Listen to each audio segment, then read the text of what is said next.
Hello, good people, and this starts off on a slightly sad note. There will be no Project Bloom happening this year, and whenever I tell someone, I have told a few of my beta students that Bloom is not happening this year. Their follow-up question is always, so where would you suggest for me to enroll then for GDPI training? And honestly, I'm stumped by that question because I don't know of a place that provides adequate GDPI training or the kind of GDPI training that I think is good for a candidate. So uh, I'm going to talk of things that you should take care of when you're enrolling somewhere, and the rest is of course up to you. Uh, some of the factors that you should consider while enrolling in some GDPI courses: the face that was selling you the course versus the people who will actually be training you, they should be same. It should not be that I am the most perfect person, my videos are awesome on YouTube or different platforms, and then eventually the person who is handed the responsibility of checking your forms and taking your interviews and interacting with you throughout your journey happens to be some first year or second year kid from a B school. Yes, first year and second year kids from these schools can be knowledgeable. Yes, they could potentially be good trainers, but most of them, at least the first year ones, last year they were themselves confused about what to do in terms of training, in terms of answering in the interview. Yet, in a span of 1 year, in which they have not paid any attention, or maybe they have paid attention to summer internship recruitment process, but in a span of 1 year, they would not have become experts. So if you're pawned off to lesser beings within the program, find out who will be the one training you, who will take your interactions, who will check your answers, who will help you frame answers. If it is going to be some kid that you're being pawned off to, please don't join there. Second thing, anytime you get interaction limits, as in you can only talk to this mentor 3 times, you can only talk to this mentor 5 times, those are bad places. Because basically what they're saying is, we are not ensuring that you are going to clear your doubts, we are ensuring that there will be a counter running every time you have a doubt. So eventually turns into, I don't really care if things become clear to you or not. I care that my legal obligation is being met. So that is a little challenging. So try to find out places, try to find places where the individual training you and the individual selling you the course is the same. Because a lot of times there is a gap in the salesperson making tall claims, and then the delivery actually happens by somebody else who has a much smaller list of items that the person has been told to deliver. So there is a huge gap there, and people end up not doing so well.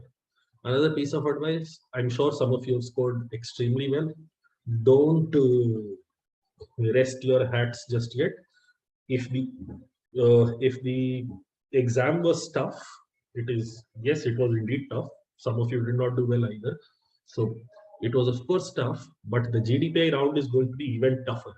Think of it this way: these many people appeared for the exam, you're in the top. But now only these many people are going to compete with you for those final seats. So just because you have a decent percentile, that does not translate into you having a guarantee of a convert. If I can remember correctly, last year at 99.96, a kid did not make it to A, B, C, and there was another kid at 99.69 or 67, something low, as low as that. The cutoff mark for a gen candidate for a CCon.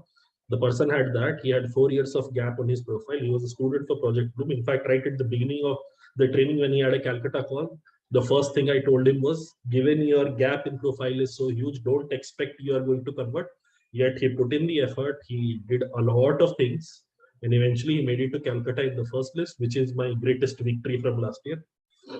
Similarly, there was a 99.66 kid who did not manage to convert any of the top IIMs, MDI, FMS, and that person is currently at IIM Kashipur, from IIM Kashipur or Udaipur, one of the newer IIMs, which is a prestigious B school, no doubt, but definitely not something you're aspiring to get into when you've got a 99.66. So just because you have a decent percentile, don't think things will fall into place straight away. You have to put in the effort. You have to do all the work that is required in the personality assessment rounds. And given that I will not have a course, I thought let me at least give you some insight, some input on the personal interview round of the assessment. Uh, that is my only input or gift to you. So let's get into it. Some of the small things that you should take care of. It will not be as detailed as I would do it within the course class, and there is no interaction possible either because this is just a video. But then I try to cover it in the best possible manner in the shortest amount of time. Let's go. First thing, let's get the basic things out of the way. Dress code. Men or the males. Oh, I did not realize I've done this. I have men here and I have girls here. It should be women. Okay, so wear a suit, wear a tie, wear a plain shirt, full sleeve shirt. When I say plain, I mean solid shirts. There should not be any patterns, checks, lines, nothing of that sort. Buckle should not be fancy. Rings, chains that do not have any religious significance, avoid. Especially in the online era, nobody's looking at your shoes that we really care for it. But do this. If at all it is an offline process, you have to go there personally to visit the interviewers. Even still, this would all work out. The next is salwar, western formal for girls. Both of them are considered a formal wear. I would personally recommend western formals instead of salwars. Don't wear sandals. Don't wear sandals as in open-toed shoes are not preferable. If possible, if you are willing to take advice, then also do this. Don't wear heels, wear flats. Are they called flats? Or bellies. I think they're called bellies, but whatever it is called, wear flat shoes. Two reasons. One, heels are not good for your health. Second, it would be very, very stupid if you end up slipping or falling down because of your heels. Pencil heels are of course a no-no, but even flat heels, small heels that are there, avoid it, because if you're wearing heels, if you're walking, it makes a lot of sound, which is not ideal. Just keep it at bay. Limit jewelry, no nose ring and earring and rings and all those stupid things. Keep it limited. Why I'm also telling you keep this limited is, a lot of times if you're wearing something fancy, the interviewers end up asking you, why are you wearing this? What is the significance of this? So in case it does not have a religious significance, you don't know the story behind it, you don't know why you've been asked to wear that by your family members, avoid. It is an unnecessary area of conversation for people. Of course, everything that I say comes with a caveat. If you trust my judgment on it, then do it. Now see, I'm going for the most blandest dress code, nothing too fancy, nothing over the top. For the simple reason, the interviewer is there to judge you on the quality of your answer, not on how you dress. So the follow-up question that always comes up is, should we keep a beard or not? I'll just share a small story on that fact. So back in my days in MBA, I had a professor, cool professor. He used to hang out and engage in extracurricular activity outside of the classroom, which may not be legal in India. But okay.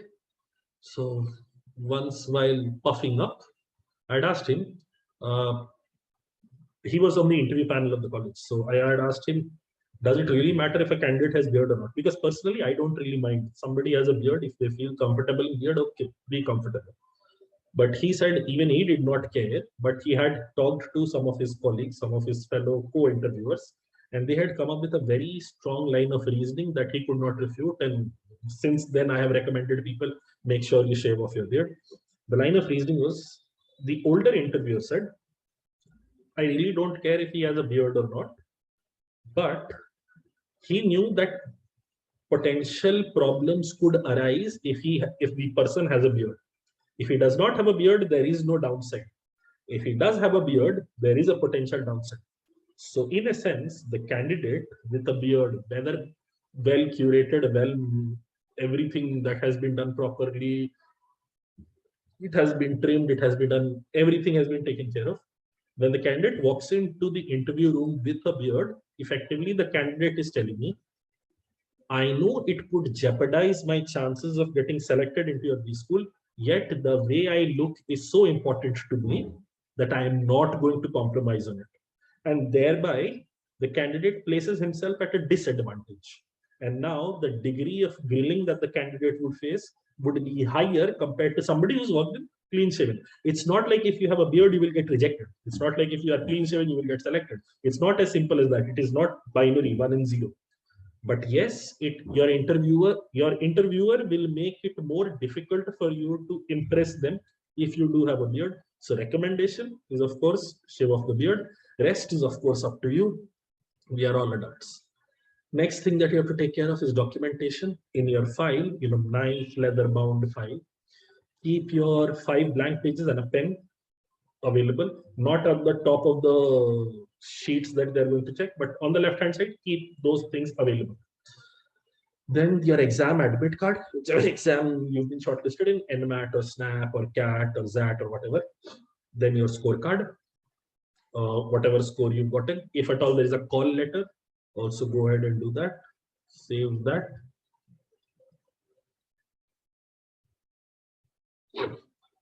Right after that should be your academics record. In a lot of interviews, what happens is when you reach the center, prior to you going into the interview room, there is a verification process wherein they check all the data that you have provided about your 10th, 12th, your graduation. All of that is accurate. So your academics record should be the next thing within the file. It should be in reverse chronological order. So your college record should be first, followed by your 12th record, followed by your 10th record. If you have master's degree, then master's record should be the first thing. It should always be reverse chronological order. WorkX record after that. If you have WorkX, then WorkX record after that. When they say WorkX record, ideally it should be 3 pay slips. And if you resigned from the job, then a relieving letter.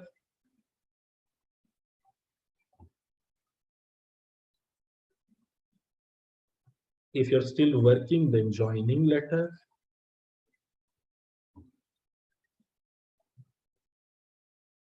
Why is my board not working well? I'm so sorry. But joining letter, in case you have not resigned and you're still working somewhere new. Now, within WorkX record, there is a challenge that people tend to face. Some of you are working in very small companies that don't really have pay slips. They pay you in cash, or they don't really have a enterprise management system that will generate pay slips. So in those cases, what also works is if on the company letterhead, they write to whom this may concern. XYZ has been working with us since precise date to today or whatever, and his last drawn salary is this. He has been a hardworking, blah blah blah. On the company letterhead, if you have this letter present, and at the bottom you have the director's signature, you have their contact numbers, address, all of that has to be present. If that is present, that will also work, but not for large companies. Say if you're working in Deloitte, then you need this. But if you're working in, let's say, Ramaji sweet shop, then this is also acceptable. This is not a problem. When I had been working in the CAT industry as a trainer for Quant and LRDI prior to doing my MBA for the 3 years, I had used this and it was not a problem. Several other people in my batch had also used this, but because the company was not so large that they had a payslip on a system. They simply sent money into your account, and if you needed any documentation, they would provide it to you. That is how it worked. So that should take care of that. Internships, if any, if you have any internships on your CV, make sure you describe the internship appropriately. Whatever letter you have, the letter of recommendation or letter of service, whatever you get from your internship, it should describe the nature of the work that you do, and if possible, also include the achievements. Then co-curricular activities. Co-curricular and extracurricular are not the same. Co-curriculars are academic adjacent. Acad adjacent.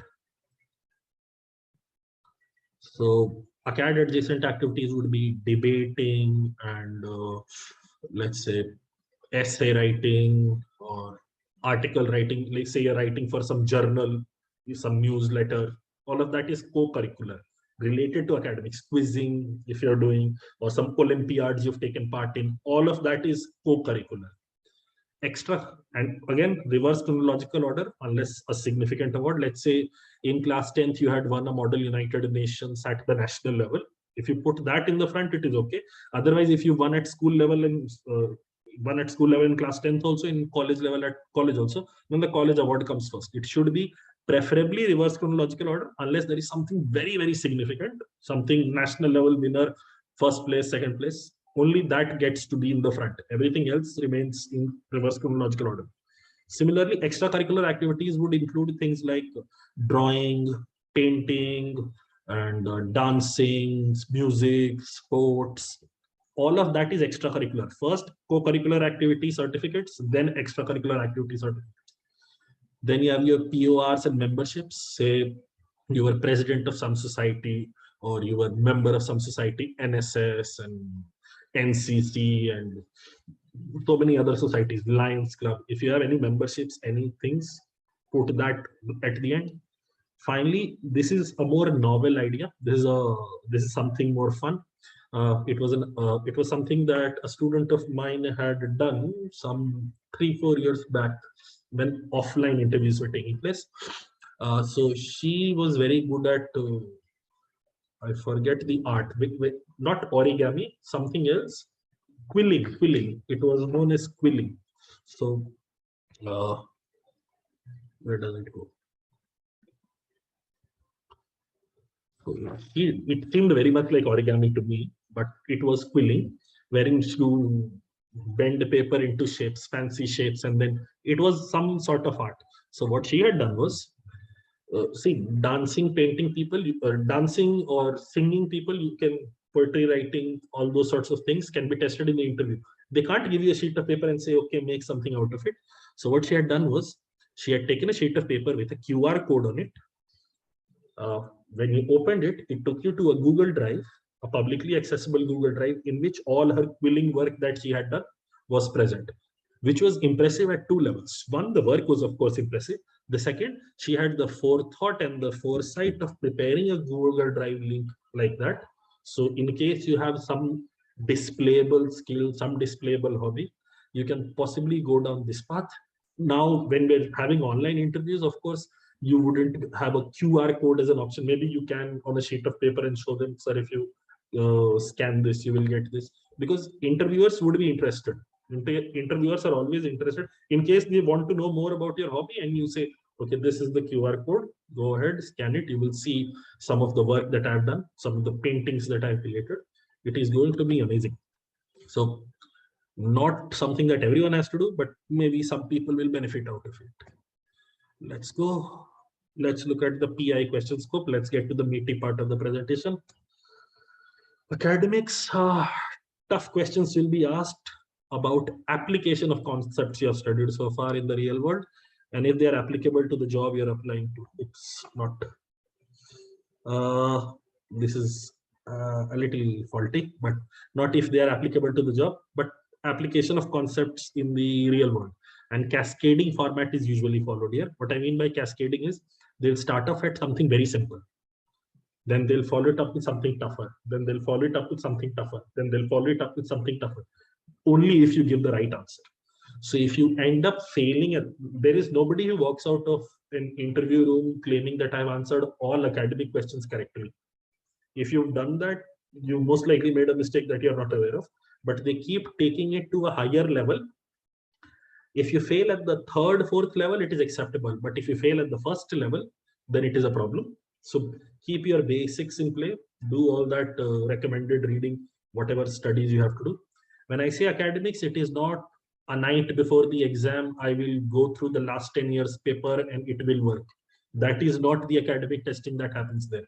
If you look at the examples, how do you value a brand? Can a company operate with a negative working capital? These are not things that will be present in a book. I am from commerce background myself, so these are the sort of questions that I had faced in my interview for me to tell you this is how they're going to go down. For engineering background people, why Why is a cell phone called a cell phone? What is the difference in the joints used for Howrah Bridge and Eiffel Tower? This was for some civil engineer.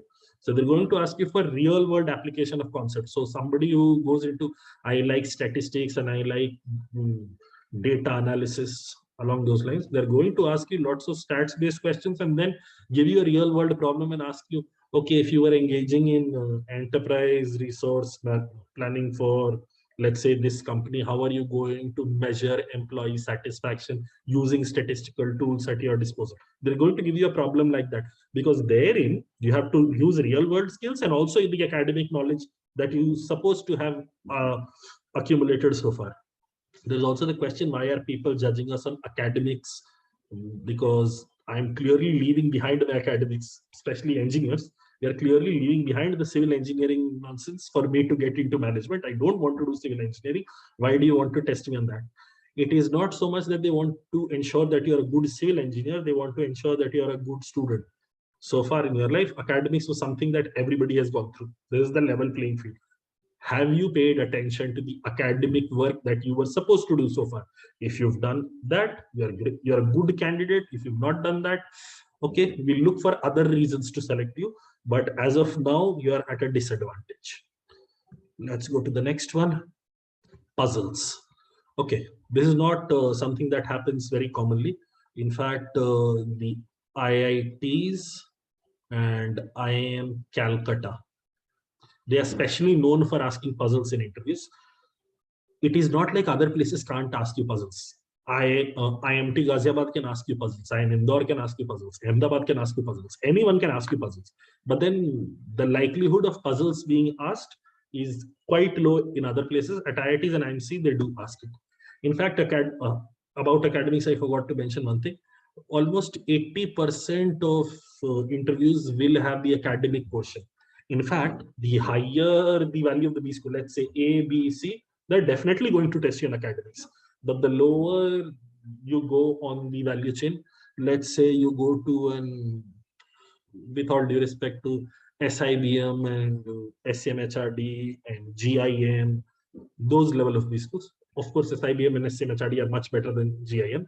But if you go to those levels, GIM and TAPME and KJ Somaya, I don't know the rankings or the difference between them, but there, the likelihood of academic questions being the judge of your overall candidature is lower. Academic testing is very, very heavy in Ahmedabad and Bangalore and Calcutta. So Ahmedabad, Bangalore, Calcutta, SPJN or FMS or Lucknow or XLRI. So more prestigious the B school, greater the stress on the academic testing. Puzzles, they don't really care if you can solve the puzzles. They don't really care if you can solve the puzzle. They simply want to know how you got to the answer instead of the final precise answer. Because a lot of times, see, and we completely understand the fact you've walked into the room, you're extremely nervous, your head is spinning, your blood flow is all over the place, and they've given you a puzzle which is not going to be simple. They're not going to say, okay, this is a line, without touching it, without erasing it, make it shorter. That is not a puzzle that they're going to pose in front of you. That is a riddle. That is a kiddish thing.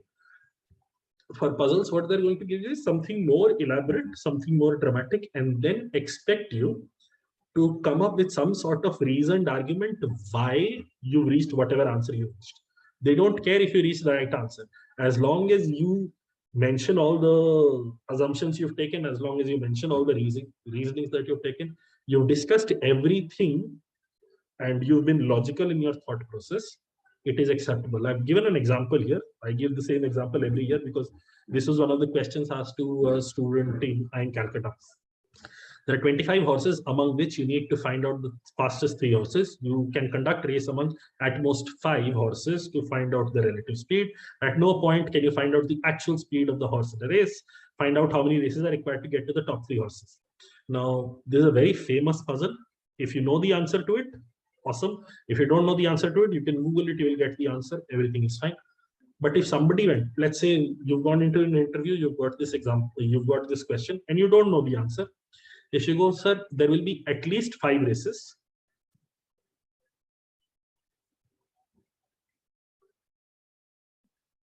There will be at least 5 races. because there are 25 horses and in a race only 5 can run. I have to make sure every horse runs at least once, at least 5 races. And after that, of all the winners of each of those individual 5 races, I will have one more race. And now I will know the fastest horse. The fastest horse is captured after 6 races. The fastest horse I can capture after 6 races. Now, how many more races will be required to identify the second or the third horse? I don't really know. Even if you go up till this level, they are going to appreciate your logical thinking. I don't want to discuss the correct answer or the logical thought process. And see, the beautiful thing here is you don't prepare for puzzles by going through 50,000 different puzzles. You prepare for puzzles by being logical. This is a check for logic. So in case you do end up answering the puzzle entirely correctly in the interview, this could only mean 2 things. Either you're a super genius or you knew the answer beforehand. In which case, the interviewers are smarter than what you are. The interviewers are simply going to engage in the simple process called, okay, next puzzle, next puzzle, next puzzle. Until they find the puzzle which you are not familiar with, you don't know the answer to, they will keep giving you better puzzles over and over again. So it is more about logical thought process judging rather than can you find the answer to this puzzle. Okay, moving on, puzzles. After that, there is of course the GK and current affairs section. Question will not be info-centric, at least apart from the new IIMs, baby IIMs. It is not going to be very, very info-centric. It is going to be more opinion-centric. Nobody, as in the CAP process ends up asking you stupid things like, what is the capital of Namibia? What is the currency of North Korea? They will ask you such things. And then, okay, if you know it, great. If you don't know it, still okay, move on, don't worry. But at most places, most good B schools, they're not going to ask you, please tell me this data point. Data point is not what they're testing you on.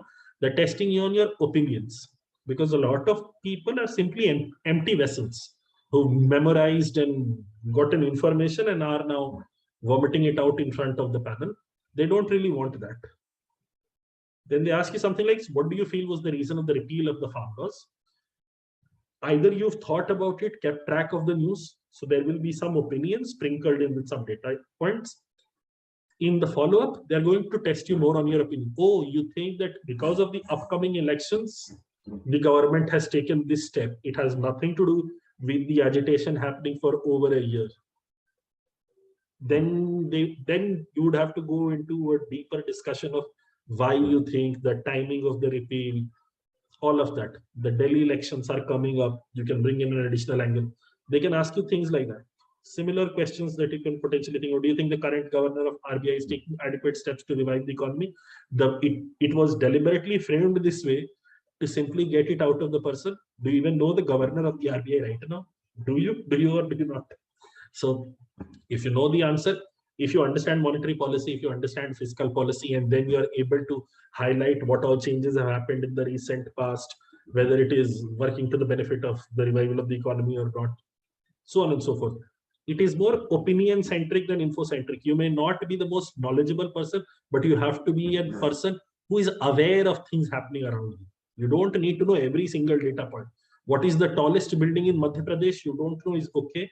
But as a resident of Madhya Pradesh, if you don't know who is your chief minister and who is your home minister and who is your governor, and you don't know what policies they're planning to enact in the next 1 year, you don't know the leader of the opposition, then those are challenging things. Those are the sort of things that you should be aware of.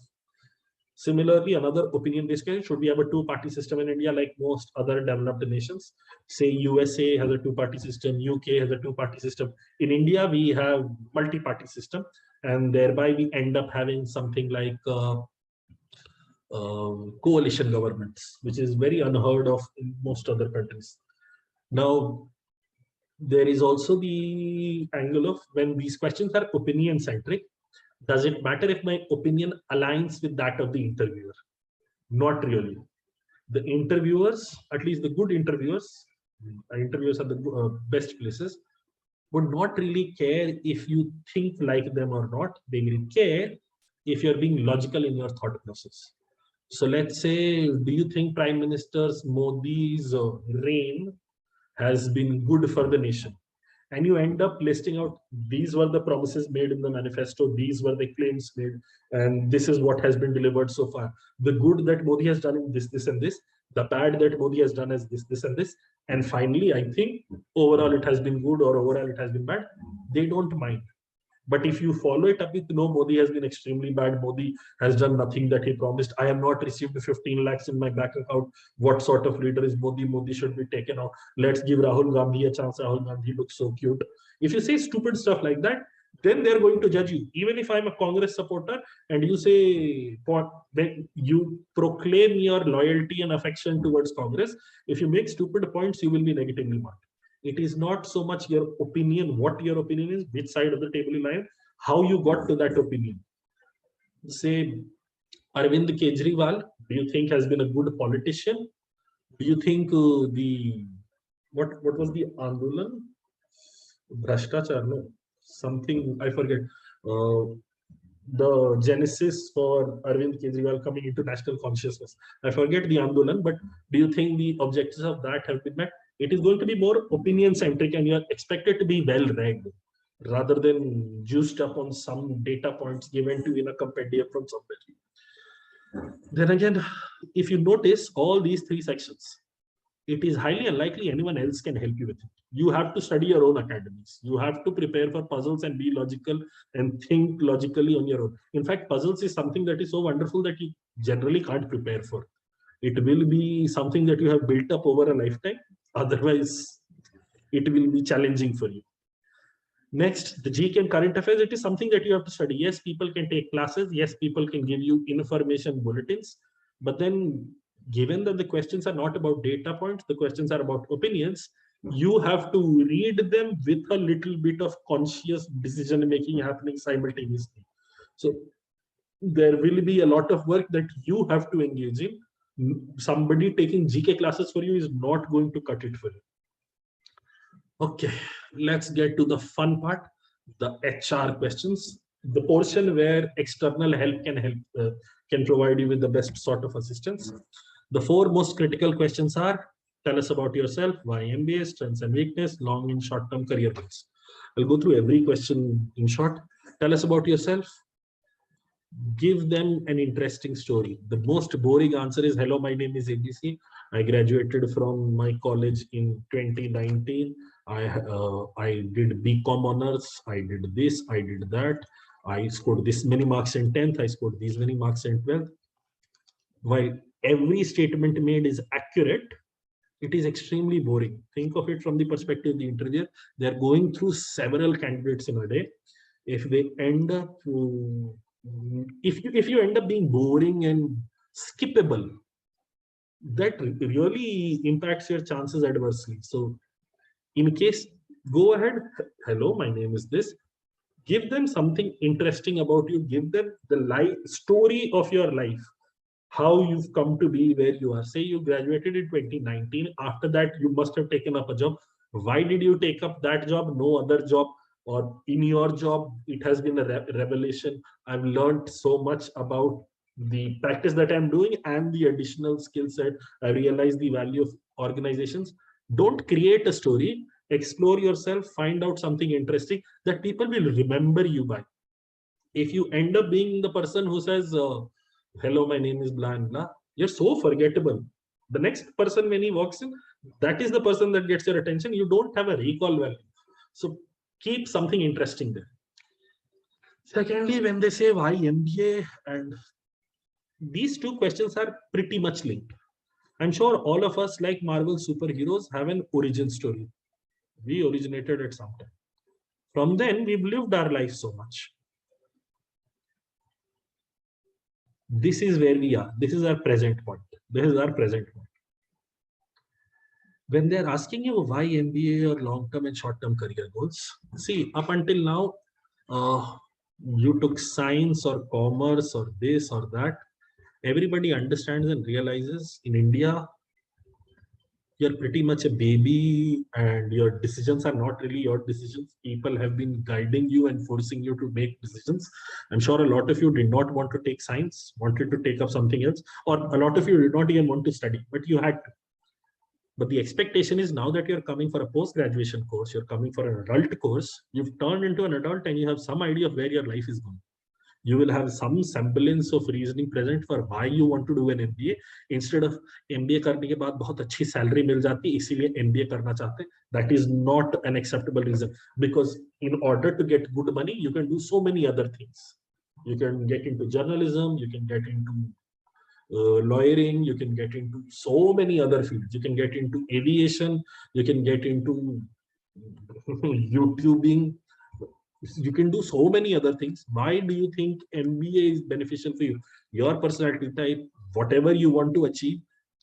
So in near future, there is something that you want to achieve, which is going to be a short-term goal. But again, let's say this is your present. This is your short-term goal. My marker is not working well. I'm so sorry. So this is your present. You want to get to some point in life. You have some sort of goal present.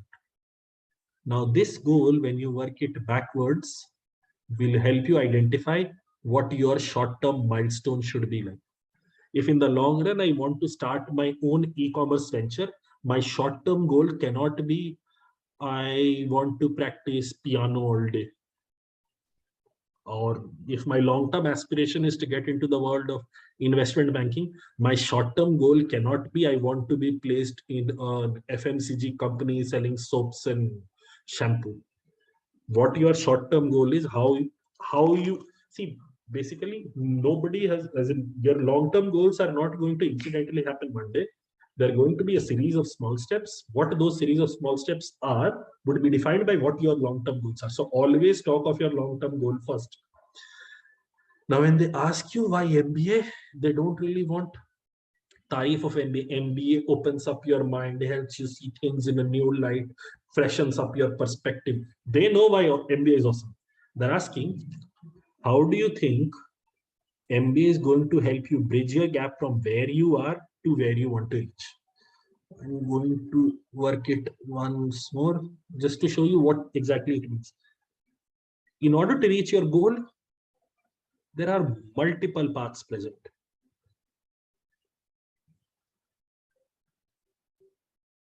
Let's say this is path 1, this is path 2, this is path 3, this is path 4. When they're asking you why MBA, they're asking you, why do you think MBA is the most appropriate path for you to reach your goal? Not why MBA is awesome. Everyone knows MBA is awesome. The fact that you've appeared in the exam with so many other aspirants, MBA is awesome, that is established. How does MBA fit into your life plans? And therein, you don't necessarily have to say a business leader. If you want to run your own family business, that is awesome. But then the follow-up question would be, you can run your family business right now. Why do you not choose to go down that path? These are the, basically, an MBA, your reason for doing an MBA has to be very, very pertinent. It cannot be something random. It cannot be something gas heavy, wherein you speak a lot of words, yet it means nothing. So I want to reach the upper levels of management. I want to be in the top management of a Fortune 500 company. That means nothing. What sort of work do you want to do? What sort of ideas do you have with regards to what your professional achievements would be like? If you don't have any idea for that, please start working on it. That is extreme. And this is where interaction with mentors becomes important, where I had previously stated, if you have limited interaction, this is where it will be a problem. Because, you know, when you're stuck, you come up with some random answer and then you think, okay, this is the best answer that can be made. Then the mentor should come in and give you a reality check. See, this is what it means. It is nowhere close to being anything specific. Additionally, here, it does not have to be as specific. I want to be the CEO of Facebook in 20 years time. It does not have to be that specific. It needs to have some sort of general direction in which you're moving. Say you want to get into edtech, or you want to get into, let's say, venture capitalism. You want to get into venture capitalist firms. you want to get into that line of work, then you should know about valuation of companies. You should know about what metrics are being used to value technology companies, because most traditional books and methods in the world don't really work on them. You would know of Damodaran then.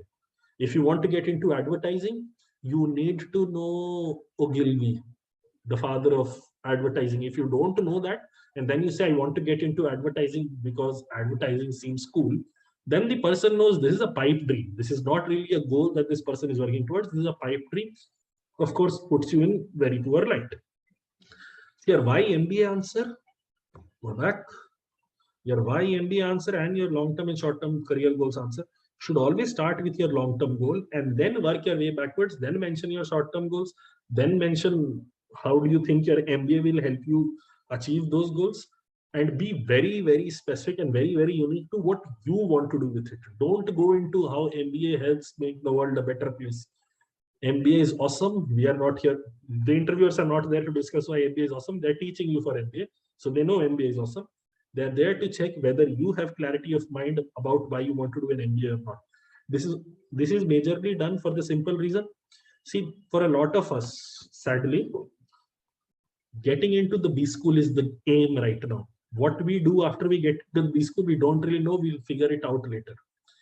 And in such cases, the potential challenges, once you get into a B school, you'll be that one machli that will kharab the entire talab. You will be that one person, one rotten apple will ruin the entire basket. You're going to be that sort of person.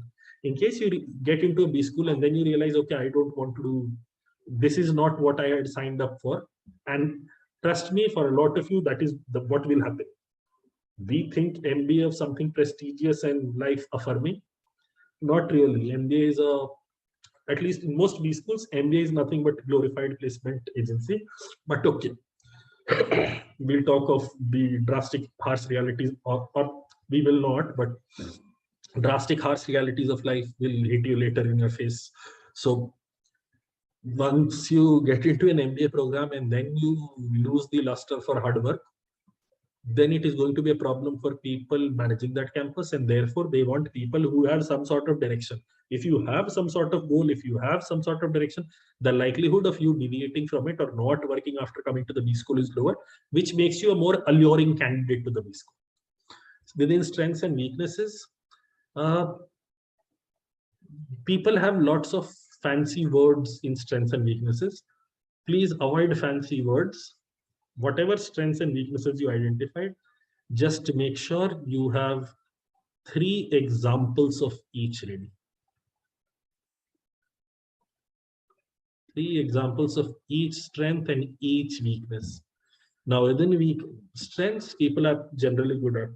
They know what to say, what not to say. Within weaknesses, there are weird streams of thought. One is, don't really try to present a strength hidden as a weakness, which is the stupidest advice you can give, because this is a scam that everyone has pulled and everyone is aware of. So if somebody goes in the interview, sir, I'm a perfectionist, unless some work is done perfectly to the best of my ability, I just cannot rest. Whenever somebody says that, I simply look at their academic record and I say, okay, in your 10th, you have 82%. In your 12th, you have 86%. In your college, you have 62%. You think you're a perfectionist. It is an absolute lie. The person who did not even pay attention to the academic work that he was supposed to be doing to gain perfection there, that person is coming in the interview and saying, I'm a perfectionist, please. Or the other example that people tend to include in weaknesses, which is a very, very bad example. Sir, I procrastinate a lot. Then, okay, give me some example for procrastination. So my teacher gave an assignment on 1st December and we were supposed to submit it on 31st December. But I did not work on it till 30th December. Then on the last day, I somehow managed to put together some work and submitted it, but it was not of good quality. Which is not really example of your procrastination. This is an example of good time management. If you could do the project in the last day itself, you wasting time on it for the entire month is bad. Whenever you mention something as a weakness, it has to be something genuine. It has to be something that has caused you harm. In the example of procrastination, the person still submitted the assignment on time. There was no discernible harm there. The only additional factor that you have to take care of while mentioning the weakness, be honest with your weakness. Be honest with your weakness. Whatever you feel is your weakness, mention that, but also mention the steps that you've started taking since the identification of the weakness in order to improve upon it. Let's say you realized you as a leader, you avoid confrontation. While leading a team, there have been instances when people are not doing their work or people are simply not responding to the authority that you have. And then in such cases, instead of getting them to see the light, you end up doing their portion of the work as well. That is a weakness. So what have you done since then to improve upon this weakness? That should also always be mentioned along with your weakness. You cannot go, my weakness is that I can't lead teams because I don't like being authoritative in my interactions with my teammates. If you stop it there, it is a bad touch. If you end it with a positive outlook on how you're trying to improve upon it, then it works. Okay, these are extremely fun questions, and I'm sure the interaction, it would have been more fun had there been more people here, because every point can be discussed for at least 3 hours. There are so many things that I have not talked of. There are so many things in my head. I don't know if you can see it in my face, but in my head, I'm saying, okay, this point, this point, this point, this point, because usually just these 4 questions take 3 hours in Bloom. Let's go. Then there is a section on value systems. They'll ask you things like biggest achievement, biggest regret, who is your role model and why. When they're asking you biggest achievement, they're not asking you what is the greatest thing mankind has ever done. What is the biggest achievement according to you? And it is not so much the achievement that they're checking, it is checking what sort of values do you consider to be an achievement. Say, after studying from a Hindi medium school, starting off preparation of CAT, and I did not really have comfort in the language of English, but I managed to get 99.32 percentile in English, much ahead of what I had expected. That is my biggest achievement. That is okay. But somebody going, sir, my biggest achievement is I'm sitting here in front of you, is a stupid answer, because you have not achieved anything so far. You've just been called for an interview, multitude of other people. You have not achieved anything so far. The fact that you think just coming to the interview is an achievement itself means you get satisfied very easily. You are not going to put in a lot of effort.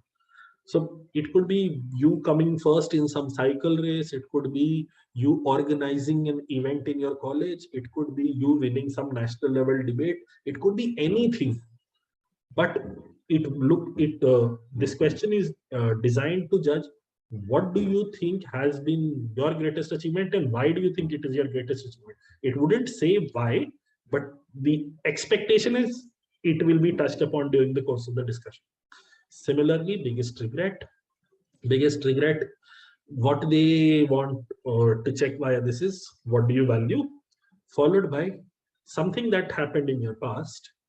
You've labeled it as your biggest regret.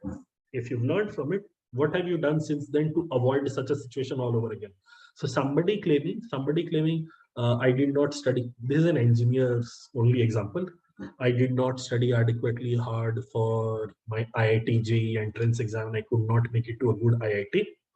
The expectation is, okay, so you did not make it to an IIT. So you realized the efforts that you had put into academic work was a little less. So when you got to college, you must have studied so hard, you would be in the toppers of your batch. If you're not in the toppers of your batch, you can't mention this. Whenever you're mentioning something as a regret, in the subsequent years of your life, in the subsequent time, you must have done every activity under the sun that is possible that you would avoid such a situation all over again. So just because you did poorly in this or poorly in that, no, nobody is killing you for it. Then again, if you say your biggest regret is taking up science in class 11th, which is also what a lot of engineers say, why didn't you take up a non-science degree in your graduation? Then you can't get away from it. Please think about your regret. Be honest. Let's say you've cheated in a test. let's say you've broken the trust of some friend, mention that as a regret, but ever since then, what all you've done, say you were leading a team and they failed in its task, that is okay. But since then, what all learnings did you get and what have you done since then to ensure that the situation doesn't repeat itself? That is what this question is testing. Role model, who and why? Some cool people give the answer of, I don't have a role model, I am my own role model.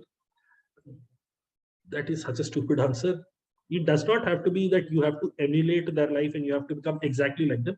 But I'm sure you've heard and met inspirational people. What qualities within them inspire you? This bunch is called value systems because what quality, what quality, what quality. Basically, they're saying if you're a good culture fit for the campus or not. A lot of campuses have some sort of theme or some sort of culture present there. If you're a good culture fit on the campus, the likelihood of your selection goes up. So when you say, okay, also follow up, if you say somebody is a role model, you're expected to know a lot about them, or at least the attribute that you're talking of. Let's say I say Rahul Dravid is my role model because he's the ultimate team player. When the team wanted an opener, he was an opener. When the team wanted a wicketkeeper, he was a wicketkeeper. In fact, he's also bowled in test matches because the team wanted him to do that. He's also captained the team despite not really having an affinity for it when the team wanted him to do that. After the 2009 England series, in the test matches in India had been pummeled very, very badly, except Dravid, who performed creditably. They wanted him to play in T20 internationals because he had not officially announced his retirement from T20 internationals. For the sake of the team, he did play the T20 international in that match as well. And Rahul Dravid, who was known as one of the most dire batsmen who would waste a lot of balls, he ended up trying to hit a third consecutive six because that was in the interest of the team. That is the sort of person Rahul Dravid is, and that is why I like him, and that is why I think he is my role model. I want to be that ultimate team man. If you can mention all of this, then then you know what I am going for. He was my answer prepared back in the day, and of course there were more details that I had prepared apart from what I just mentioned. Okay, so moving forward. Communications and maturity. See, these are tricky questions. These are tricky questions not because they are designed to test you on anything. They're simply to see, can you communicate in a way that is not disrespectful to any of the parties involved? Why should we select you? And why should we select you over others? These two questions seem very similar, yet are very, very different because of the inclusion of this. So let's see the first one. Why should we select you? You should, and this is not a question that gets asked in the beginning of the interview. This is a question that gets asked towards the second half or the end part of the interview. So you should go ahead and tell them, why should we select you? I've cleared all your rounds in the interview process. I've done this, all the good things that you mentioned. Go ahead, mention that. That's it. That is why you should select me, nothing else. Not because I come from a poor family and I'm the first person in my family who has done graduation. No emotional appeals work. Give them a fair, balanced reason. I understand what I have a very strong goal for doing an MBA. You asked me this question, I answered this very well. You asked me this question, I answered this very well. You mentioned that, it is good. Beyond that, don't try to get into Bangalore has been my dream college right from my childhood. When I was in class 3, I was dreaming about getting admission in IIM Bangalore. They know you're lying through your teeth. Avoid making over the top statements like that. Next is, why should we select you over others? Pay attention. In the first one, they're asking you to judge your candidature in absolute terms. You are the only person that we are considering. In the second one, they're asking you to compare two values. It is as good as, is 100 a large number or a small number? It depends on what you're comparing it to. So when they say, why should we select you over others? The only acceptable answer based on LR is, I wouldn't know, sir. I don't know the other candidates' profiles. I don't know the other candidates' interview record. The only thing that I can assure you is, if I come on campus, I'm going to do this, this, and this. And the answer that you had and the questions that you had posed in the interview, I think I did fairly well in them. That is why I should be selected. But whether I should be selected over somebody else, I wouldn't know the answer to that. Basically, a long drawn cannot be determined as the answer. And that would be smart on your part when you're being compared to somebody else. You don't end up saying, sir, you should select me because my profile is the best. All the other people that I met outside, they have lower graduation percentage than me. They have lower percentile in CAT than me. Don't run down other people in order to enhance your own profile. Don't do that stupid thing. What will you do if you don't make it to a good B school this year? A lot of people confuse this with a test for tenacity, or they think of it this like the roadies game. Sir, I will come back again next year. Sir, I will come back again next year. I will come back again next year. I will come back again next year. The interviewer is actually going to get extremely pissed off at this, because you are a stupid person. Say you had to break down a wall and you've gone ahead and hit your head against that wall. The wall did not crumble, but you went in the hospital. You came back. You still have to break down that wall. Are you still going to hit your head against that wall? Are you that stupid? In case you don't make it to a good B school this year, there is no reflection on your part. There is no analysis of what went wrong, what should you work on, and then come back. There is nothing, no improvement that you're working towards. Additionally, remember a beautiful question: why MBA or long-term and short-term career goals? You had mentioned some goal there. If in the interim year, from the announcement of this year's result to the next year, if you've done nothing in that direction, then I know for certain that the goal that you had stated was actually a goal that you had created for the interview. You have no interest in that. So say you've mentioned, I want to open a restaurant in the long run, and you say, I will appear for CAT. If I don't make it to a good B school this year, first thing I would do is sit down and analyze and identify the area in which I could have done better. If it was the GDPI rounds or the CAT percentile, I'll work harder upon them and try to do it, but try to do it better. If it is, let's say my academic record is not that great and that puts me at a disadvantage, I can do nothing about it. Instead, and in fact, I would still have to go back to the first remedy, work harder on my percentile and work harder on my GDPI skills. In the interim, because I want to work in the restaurant industry, I try to take up an internship with some restaurant or some person who has a chain of restaurants and try to learn the ropes of the business inside out. I'm try to learn how the industry functions. Simultaneously also prepare for CAT, and next year I'll appear for it. If somebody gives an answer like this, it shows commitment towards the goal is there. The person is taking a very balanced view of this. Okay, this is how I'm supposed to do it. That would be a much better answer. No, I will come back again next year. मैं 4 साल से आ रहा हूँ, मेरे को रोटी बनना is not the objective of this question. Then do you have any questions for us? Please don't ask them any stupid information that can be Googled or is present on the website. Please do not ask them, sir, will I be selected? Don't ask any inappropriate questions. If you want to ask them something about their experience at the B school, their culture, great, go ahead. If you can ask them some question that is not publicly available, good, go ahead, not a problem. You want to ask about the research culture on campus, you want to ask about what sort of entrepreneurial help is available to alumni. All of those are good questions, but don't ask a question because of things like, sir, will there be vacations? Don't ask such stupid things. Ask sensible, logical things. It is perfectly all right if you don't ask a question. You don't have to ask a question, but if you do have an interesting, genuine question, go ahead and ask it. There is also a lot of other questions. This does not really limit it here, but then these are some of the more fun questions.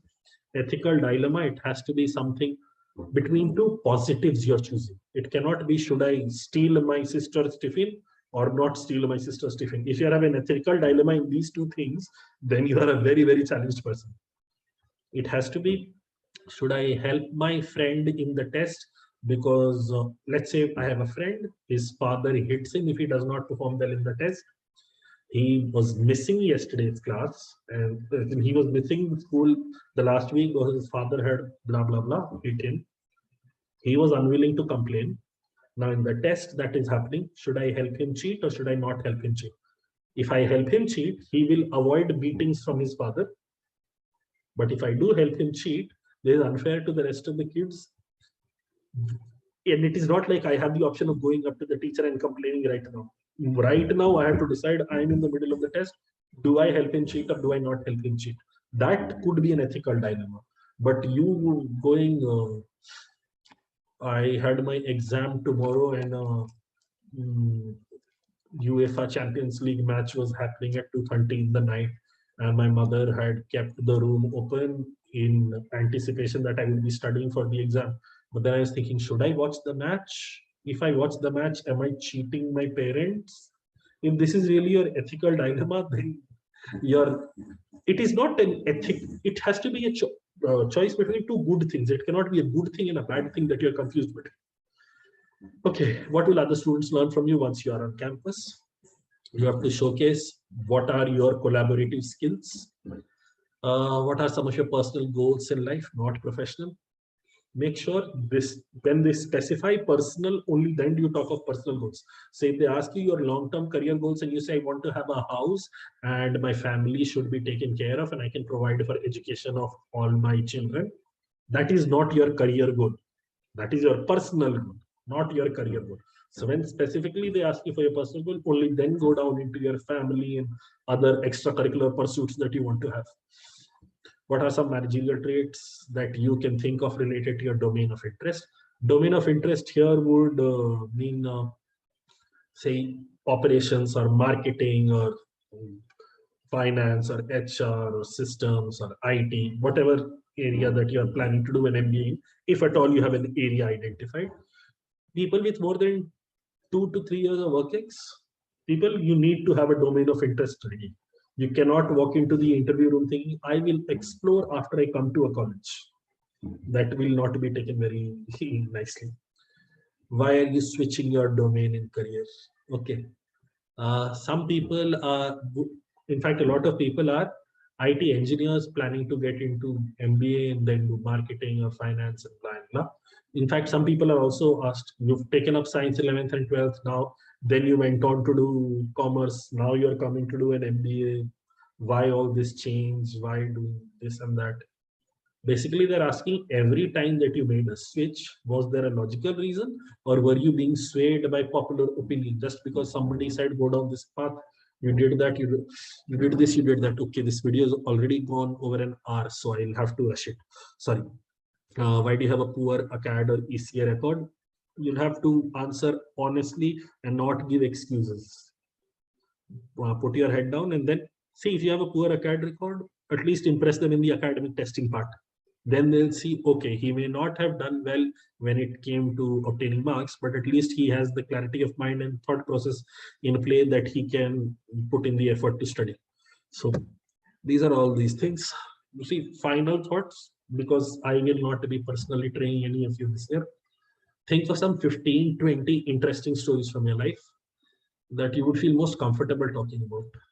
15, 20 stories. Best case scenario would be to get stories from different facets of your life. Some from school, some from college, some from ECA, some from internship, some from personal, some from work, some from this place, that place. Get stories from different places, and it will take a lot of effort. We are a generation that avoids thinking about things. We are a generation that is addicted to, not we, you are a generation that is addicted to screens. I am slightly older, I'm not in your generation anymore. Although I'm also addicted to screen, but I'm not from your same generation. I'm much, much older. So please spend time, keep your phone away, when you're preparing your HR answers, write them with a pen, write them with, or type them on your computer, but keep all distractions away.